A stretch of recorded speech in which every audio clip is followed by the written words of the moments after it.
Hilirisasi di bidang nikel pada tahun 2017-2018, ekspor nikel kita itu hanya kurang lebih sekitar 3,3 miliar US dollar. Hanya 3,3 miliar US dollar. Kita menyetop ekspor ore nikel, waktu itu saya masih Menteri Investasi, 2019-2020. 2023, begitu kita menyetop, membangun industri, ekspor kita sudah mencapai 34 miliar US dollar. Dan sehari ini sekarang kita salah satu negara terbesar eksportir. Tentang turunan daripada hilirisasi nikel, stainless steel dan macam-macam itu. Banyak yang protes. Katanya kotor nikel Indonesia. Saya bilang mana ada nikel yang seperti tidur di kasur empuk. Ya nikel pasti ada tanahnya lah. Macam-macam dibuat. Karena apa? Kita sudah mulai menuju kepada satu roadmap yang jelas. Bahwa dalam proses hilirisasi masih ada kekurangan, setuju saya. Dan itu kita harus melakukan perbaikan. Kita harus melakukan perbaikan. Nggak ada sebuah negara di dunia ini yang begitu melakukan suatu program yang besar, tiba-tiba sempurna. Nggak ada. Nggak ada. Bapak Ibu semua. Dan untuk nikel, kita membangun ekosistem baterai mobil. Ini menuju kepada green energy. Nah, tenaga kerjanya banyak di sini nih. Jadi ini harus betul-betul kita mampu beradaptasi dengan lapangan pekerjaan, Bapak Ibu semua. Kami hanya menyiapkan roadmap-nya. Tapi kampus segera menyesuaikan. Jangan kampus melahirkan output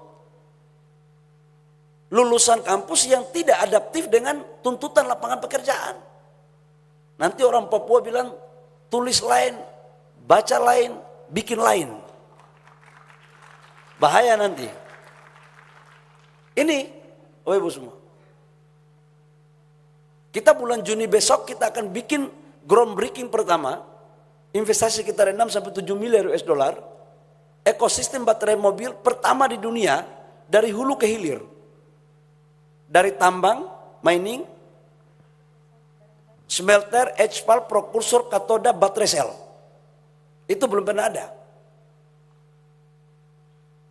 Beberapa negara Eropa minta agar baterai selnya itu harus dibangun di dekat pabrik mobil. Ya kalau aku bilang kalau begitu begini caranya. Silakan kalian bangun baterai sel, tetapi prokursor katoda di negara kami tetap di kami kirim ke kalian. Supaya ada win-win gitu loh. Win-win itu fair, berdiri sama tinggi, duduk sama rendah. Bukan 70-30. Gitu.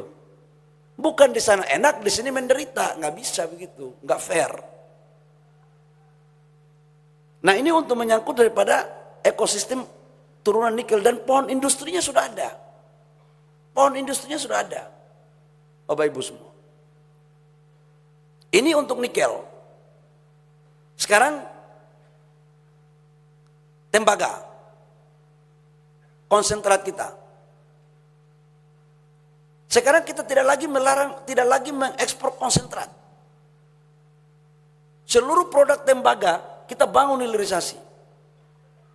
Freeport dari saya belum lahir, karena kebetulan saya orang Papua, dari saya belum lahir. Sampai saya kuliah dibeasiswakan oleh Freeport 1 tahun waktu itu. Sampai saya jadi menteri investasi, nggak bangun smelter. Ketika saya jadi menteri investasi, masuk dalam tim negosiasi ada Pak Nurul. Saya minta Freeport harus membangun smelter sebagai syarat perpanjangan kontrak 2018. Waktu itu bersama-sama Pak Menteri SDM dulu, Pak Arifin. Saya bilang, udah, alasanmu itu sebelum saya lahir sampai saya jadi menteri saya sudah hafal. Udah, jangan pakai gaya-gaya lama lagi, nggak bisa lagi. Apa yang terjadi Bapak Ibu semua?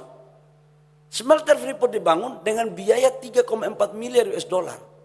Itu adalah smelter single line terbesar di dunia dan sekarang sudah produksi. Yang kayak begini aman, dulu Newmont, sekarang udah jadi juga. Di Freeport itu melahirkan 60 ton emas, kurang lebih 50 sampai 60. Di Aman itu 18 sampai 22 ton. Jadi kurang lebih sekitar 70 sampai 80 ton emas per tahun. Yang dulunya kita nggak pernah tahu, Bapak Ibu semua. Nilai tambahnya itu dibawa keluar. Nah, ini juga bagian dari lapangan pekerjaan. Dan kita akan dorong untuk membangun industri hilirisasi di sektor kabel dan macam-macamnya. Copper oil dan segala macam. Pohon industrinya ada nggak? No, itu. Jadi sudah ada barang ini.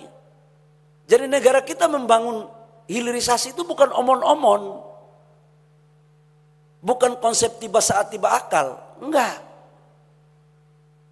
Jadi jangan ada orang negara lain yang merasa dia lebih pandai, lebih paham terhadap negara kita. Yang paham negara kita ya kita sendiri. Itu Bapak Ibu semua. Jadi saya minta teman-teman yang juga mengelola sumber daya alam, ini harus kita sama-sama bekerja sama untuk bagaimana menyiapkan lapangan pekerjaan. Itu untuk koper. Ada satu lagi, boksit. Ini boksit kita sekarang saya baca di beberapa artikel media luar mengatakan nggak pas macam-macam. Apa yang gak pas? Yang pas kamu, kami gak pas terus. Terus sampai kapan kami ini pas? Jadi Bapak Ibu semua hati-hati, kita harus mempunyai nasionalisme. Ini pasal 33 ini. Kekayaan semua ini dikuasai oleh negara. Dan dipergunakan semaksimalnya untuk kepentingan kesejahteraan rakyat. Jadi jangan kita salah-salah dalam menerjemahkan apa yang menjadi pikiran teman-teman di sana.